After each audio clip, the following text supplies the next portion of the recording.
We're glad you found us. In today's video, we'll explore 9 Stoic exercises you can easily use in your own life. Stoicism isn't just a set of beliefs, it's also a way of life that helps you deal with life's challenges in a wise and strong way. In this episode, we'll talk about 9 useful Stoic exercises that you can use in your everyday life. These exercises will help you strengthen your mind, take care of your emotions, and find lasting peace in a world that is always changing. So, whether you're new to Stoicism or have been practicing it for a long time, come with us on this journey to learn timeless wisdom and change your life. Let's get started. The dichotomy of control comes in at number 1. Stoics believe that the most important thing we can do is figure out what we can change and what we can't. Things we can change and things we can't. The weather has caused a flight to be late. No amount of yelling at an airline worker will stop a storm. You can't change where you were born or how tall you are by wishing. You can't make someone like you no matter how hard you try. On top of that, the time we spend throwing ourselves at things that can't be moved is time we don't spend on things we can change. Every day and in every hard situation, come back to this question. Keep a journal and think about it all the time.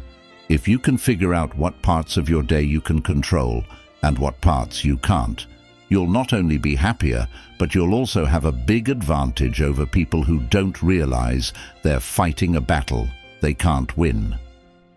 Epictetus said that the most important thing in life is to be able to identify and separate things so that I can tell which things are outside of my control and which are about the choices I can make. So, where do I look to find good and bad? Not to things outside of me that I can't change, but to the choices I make on my own. Journal is number 2. Epictetus was a servant. The emperor was Marcus Aurelius. Seneca was influential and wrote plays. 3 men who were very different from each other lived very different lives. But they all seemed to do the same thing. Keep a journal. Epictetus would tell his students to write down day by day what they learned about philosophy and that this was how they should exercise themselves. Seneca liked to write in his journal in the evenings. When it got dark and his wife was asleep, he told a friend, "I look back over my whole day and think about what I've done and said, not hiding anything from myself and not missing anything." Then he would go to bed, and the sleep that followed this self-examination was especially sweet. Marcus was the best at keeping a journal, and we are lucky to have his writings, which are called ta eishauton, or to himself.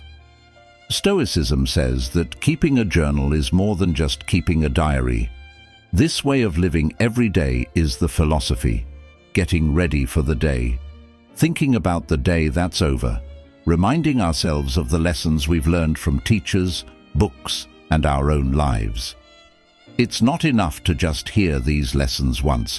Instead, you have to practice them over and over, think about them, and most importantly, write them down and feel them flow through your fingers as you do so. Stoicism is meant to be a way of life and a set of habits. It's not a philosophy that you can read once and instantly understand. No, it's a lifelong goal that takes hard work, practice, and concentration. Pierre Hadot called it spiritual exercise. This is one of the benefits of putting the Stoics into a page-a-day format with monthly themes and weekly themes in the Daily Stoic Journal. It gives you something to look at, think about, and fully understand. Not just briefly, more than once, but every single day for a year, and if possible, every single year. And if Epictetus is right, it's something you should always have with you. That's why we like the idea of a daily collection of the best songs. There are 3. Try out bad luck. Seneca, who was Nero's advisor and had a lot of money, said that we should set aside a certain number of days each month to live like poor people. Take some food with you, put on your worst clothes, and get out of your home and bed. He said that if you put yourself in front of want, you'll ask yourself, is this what I used to fear? It's important to keep in mind that this is just a game and not a way to make a point. He doesn't mean think about bad luck, he means live it. Comfort is the worst kind of slavery because you are always afraid that something or someone will take it away. But if you can not only predict bad luck but also practice it, chance loses its power to mess up your life. Anxiety and fear come from not knowing what will happen, not from what has happened in the past. Anyone who has ever taken a big risk knows how much energy both states can use.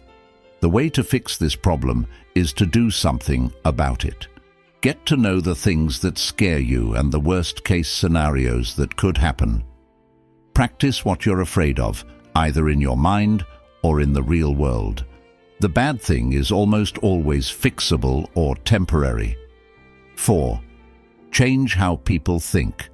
Choose not to be hurt, and you won't feel hurt, wrote Marcus Aurelius. You shouldn't feel hurt, because you haven't. Turning the obstacle upside down was an exercise that the Stoics used. The goal was to make it impossible for people not to practice the art of philosophy. Because if you know how to flip a problem the right way, every bad thing can be turned into a new source of good. Just for a second, let's say you're trying to help someone and they're rude or won't work with you. The exercise says that these things don't make your life harder. Instead, they lead you to new virtues like patience or understanding. Or when someone close to you dies, it's a chance to show how strong you are. Marcus Aurelius said this about it: the obstacle to action moves action forward. What gets in the way ends up being the path. It should sound familiar because it's the same idea behind Obama's teachable moments. Right before the election, Joe Klein asked Obama how he decided how to handle the Reverend Wright scandal. He said something like, "When the story broke, I realized the best thing to do wasn't damage control, it was to talk to Americans like adults." What he did was turn a bad situation into the perfect setting for his landmark speech about race. People often say that entrepreneurs take advantage of opportunities or even make them. Everything is a chance for a Stoic. The Reverend Wright scandal, a frustrating case where your help isn't appreciated, and the death of a loved one are not opportunities in the usual sense of the word. In fact, they are not alike at all. They get in the way. A Stoic sees every problem as a chance to do something better. For a Stoic, there is no such thing as good or bad. There is only how you see things. You decide what people see. You can go beyond your first impression. X happened, and now my life is over. If you base your first reaction on not caring, you'll see that everything is just an opportunity. 5. Remember that it's all temporary. Marcus Aurelius wrote himself a simple but effective note to help him get back on track and keep his balance. Make a list of all the people who were very angry about something, the most famous, the most unlucky, the most hated, the most whatever. Smoke, dust, myth, or maybe not even a myth. Think of all the ways this is true, and how silly the things we want are that we care so much about. It's important to remember that the word passion here doesn't mean enthusiasm or caring in the way we use it today. In his book, Don Robertson explains that when the Stoics talk about overcoming passions, which they called patiai, they mean irrational, unhealthy, and excessive emotions and desires. One example would be anger. The most important thing to remember is that they want to replace them with eupathei, like joy, instead of too much pleasure. To get back to the point of the exercise, it's easy. Just think about how small you are. Also, keep in mind how small most things are. Remember that accomplishments can be short-lived and that you only have them for a moment. What does it matter if everything is short-lived? Right now is important. The Stoics believed that what matters is being a good person and doing the right thing right now. Take Alexander the Great, who ruled most of the world at the time and had cities named after him. This is something everyone knows. The Stoics would also say that once, when Alexander was drunk, he got into a fight with his best friend Clytus and killed him by accident. After that, he was so sad that for 3 days he couldn't eat or drink. Sophists from all over Greece were called to see what they could do to help him, but nothing worked. Is this what a happy life looks like? From a personal point of view, it doesn't matter if your name is on a map, if you lose sight of what's important and hurt the people around you. Don't make the same mistake as Alexander. Be low-key, truthful, and aware. You can have that every day for the rest of your life. You'll never have to worry that someone will take it away, or even worse, that it will take over you. 6. Look down from above.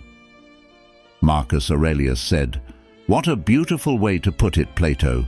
When you want to talk about people, it's best to take a bird's-eye view and see everything at once. Gatherings, armies, farms, weddings and divorces, births and deaths, noisy courtrooms or quiet spaces, every foreign people, holidays, memorials and markets, all mixed together and set up in a pair of opposites." Marcus often did an exercise called taking the view from above, or Plato's view. It asks us to step back, zoom out, and look at life from a higher point of view than our own.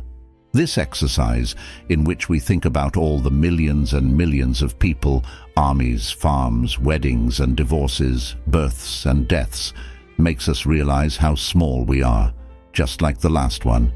It changes our perspective, and as the Stoic scholar Pierre Hadot said, the view from above changes our value judgments.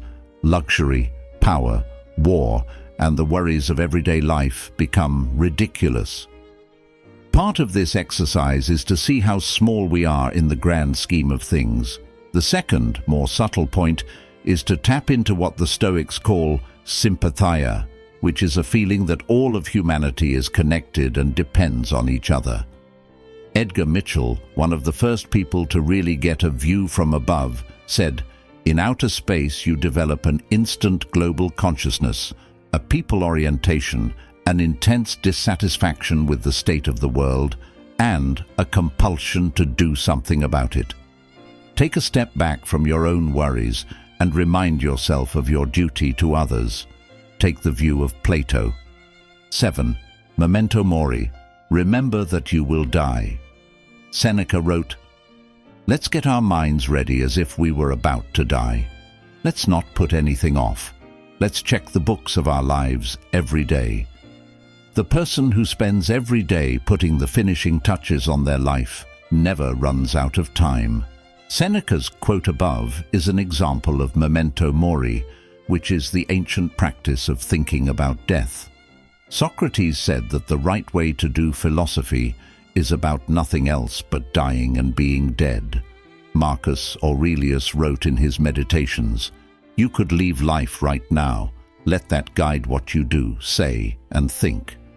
For me, this was a reminder to keep living a good life right now, not to wait. Only if you miss the point can thinking about your own death be sad. The Stoics like this idea because it makes them feel strong and humble. One of Seneca's biographies is called Dying Every Day, which is not a big surprise. Seneca told us, "You may not wake up tomorrow, and you may not sleep again," as reminders that we will die. Epictetus, another Stoic, told his students, "Keep death and exile in front of your eyes every day, along with everything that seems terrible. If you do this, you'll never have a base thought or an excessive desire." Use these reminders and think about them every day. Let them be the building blocks for living your life to the fullest and not wasting a second. 8. Premeditation of bad things. Seneca wrote, "What you don't expect hurts you more, and what you don't expect makes a disaster even worse." This is one reason why we should never let anything catch us off guard. We should always think ahead and be prepared for every possible outcome, not just the usual one. Run through these scenarios in your head: exile, torture, war, shipwreck. All the rules of our lives should be in front of us. The premeditation of evils is a Stoic exercise in which we think about things that could go wrong or be taken away from us. It helps us get ready for the bad things that will happen in life. Even when we have earned something, we don't always get it. Things aren't always as clear and simple as we think they are. From a psychological point of view, we need to get ready for this to happen. It is one of the Stoics' most powerful exercises for building strength and resilience. Seneca, for example, would start by going over his plans, like going on a trip. Then, in his head, or in his journal, as we said above, he would think about what could go wrong or stop it from happening. For example, there could be a storm, the captain could get sick, or pirates could attack the ship.